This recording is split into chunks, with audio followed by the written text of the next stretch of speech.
Good afternoon. The region of Valencia is asking the central government for rescue funds to help with the rebuilding after the floods last week. The Valencian government agreed to ask Madrid for 31.4 billion euros, so the regional president Carlos Mazón said yesterday. The package will include aid for reconstruction of homes and the purchase of vehicles, he said. Valencia is still dealing with the aftermath of the floods that killed more than 200 people, with hundreds more still missing. Streets are covered with mud and more than 100,000 cars were hit by the floods, according to initial estimates.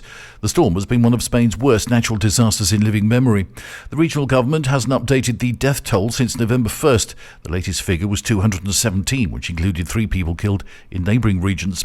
The central government today is expected to announce a financial relief package that will include income tax moratoriums for flood victims.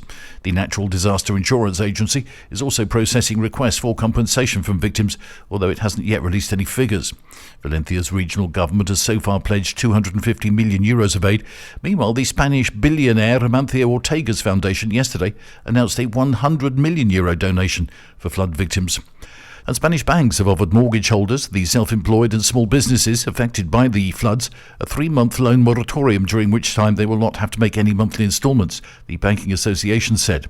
Banks are also in contact with the State Credit Agency to outline other measures to help families and companies cope with the economic impact of the floods, so the association said late yesterday. The authorities have seized 675 kilograms of cocaine in Estepona on the Costa del Sol. The cocaine was hidden in bananas on a container ship from Ecuador that had docked in the port of Malaga. The drugs were then transported by road from there. And Gerard Hutch, the man known as the Monk, has been released from custody. In a statement yesterday, the High Court in the Canary Islands said the 61-year-old was provisionally released on bail of €100,000.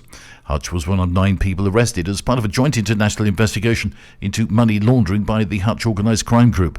Hutch is described in a statement from the High Court of the Canary Islands as the alleged leader of an international gang of criminals. That's the latest from TRE. I'm Bob James.